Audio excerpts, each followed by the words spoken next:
செல்லப்பிராணி அதெல்லாம் வளர்த்துருக்கீங்களாண்ணே? மாடு, ஆடு, கோழி? நானே ஒரு செல்லப்பிராணி. எதனால? உங்களை யார் அப்போ வளர்க்குறா செல்லமா? ரொம்ப செல்லமா உங்களை? உங்கள் ஒய்ஃபா? எங்கள் அம்மா அப்பா ஒய்ஃபு என் பசங்க கூட தான் என்னை வளர்க்குறாங்க. ஆனால் உங்கள் பசங்களாம் கேட்டிருக்காங்களா குட்டி யாரோ ஒரு அப்பா நாய்க்குட்டி வாங்கித்தாங்க, அந்த மாதிரி ஒரு பெட் அனிமல் வாங்கித்தாங்கப்பா? குழந்தைங்க கேட்பாங்கல்ல.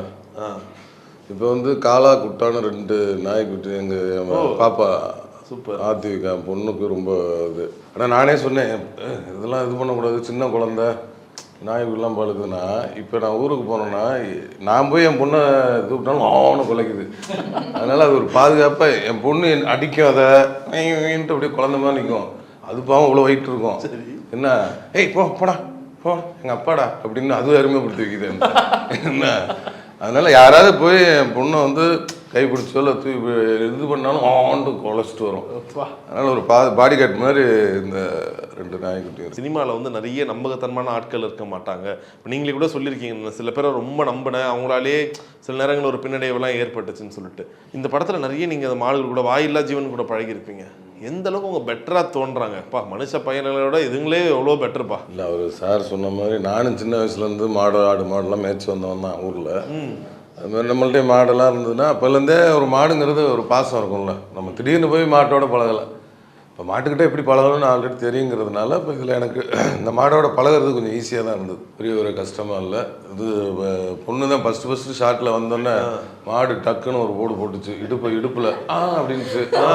இதுதான் மாடு அப்படியே. அதுக்கப்புறம் கொஞ்சம் ஒரு 4-5 நாளில் கொஞ்சம் பழகி அது எப்படி பழகணும்னு பழகிட்டு. நான் ஃபர்ஸ்ட் டைம் மாடோட பண்ணுறேன். என் வீட்டில் நாய்க்குட்டிங்க இருக்காங்க, ஒரு 5 நாய்க்குட்டி இருக்காங்க. ஸோ எனக்கு அனிமல்ஸோட கொஞ்சம் கம்ஃபர்டபுள் தான். ஸோ அதெல்லாம் தைரியமாக போயிட்டேன், ஓகே பார்த்துக்கலாம் அப்படின்னு.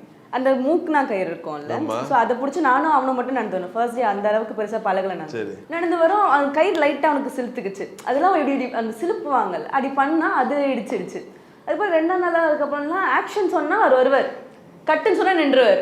அவர் அவ்வளவு ட்ரைன் ஆகிறான். அந்த மாடு சூப்பரா பண்ணா. அதுக்கப்புறம் ரொம்ப கம்ஃபர்ட் ஆயிட்டாரு. 1 நாளே போய் அந்த இடத்துல நின்னுக்கும். ஆமா அப்படியா? 1 மோர்னு சொல்லாமே இருந்தா கூட மானிட்டர்ல பார்த்துட்டு இருக்கும்போது அந்த மாடு போய் அங்கே நின்னுக்கும். இந்த படத்துல ஒரு ஷாட் இருக்கு, கிளைமேக்ஸ்ல ஒரு ஷாட் இருக்கு. எல்லாருமே சொல்லிட்டாங்க தேவையில்லாமல் ஏங்க அதெல்லாம் பண்ணாதுங்க அப்படின்னு சொல்லிட்டு. ஆனால் ஆக்ஷன் பண்ண உடனே அதை பண்ணிச்சு அந்த மாடு. 2 மாடு தான் அந்த கதையே. அந்த 2 மாடு ஒன்றா பிறந்து அது எப்படி ஜாயின் பண்ணுது, அது 2 இடத்துல வளர்ந்து, இதுதான் அந்த படத்தோடது. அந்த கடைசி அந்த விஷயம் வந்து ட்ரை பண்ணாலே ஒரு மாடு பண்ணுமா அப்படின்னா அதுவாக பண்ணுறதுங்கிற வேற. ஒரு ஷூட்டிங் ஸ்பாட்டில் சுற்றி ஆள் நிற்கிது, இதுதான் ஷாட்னு கேமரா வச்சுட்டு கேட்கும்போது ஒன்று இருக்குல்ல, அதான் அந்த ஷாட் நீங்கள் படம் பாருங்கள் வேறு மாதிரி இருக்கும், அவ்வளோ ஃபீலாக இருக்கும். அது பின்னாடி இருக்க போஸ்டரே பயங்கரமாக இருக்கும். வழக்கமாக இந்த ஷாட் வந்து ரொம்ப ஃபேமஸ். என்னென்னா இந்த தலைக்கு மேலே வைப்பாங்க கொம்பு. அது அந்த காலத்துலேருந்து மம்முட்டி சாருக்கு இப்போ வச்சுருக்காங்க. இப்போ ரீசெண்டாக குட் பேட் அக்லியில் அஜித் சார், அது ரொம்ப ஃபேமஸான ஒரு ஷாட்டு. ஸோ படத்தில் விமலனுக்கு வச்சுருக்கீங்களா அந்த மாதிரி ஏதாச்சும் ஒரு ஷாட் இப்படி கொம்பு முளைக்கிற மாதிரி? அவருக்கு பாண்டிமுனி தான் கொம்பு. அவர் கதையிலேயே பாண்டிமுனி தான் அவரோட லைஃப்பில் ட்ராவல் ஆகி பாண்டிமுனிக்காகவே ஒருத்தர் எவ்வளோ நேசிச்சாங்கிறத கதை. படம் வந்த பிறகு அப்போ சொல்லுவாங்க விமலுக்கு கொம்பு முளைத்ததான்னு கேட்டால் என்ன பண்ணுவீங்க? நீ என்ன புலியா?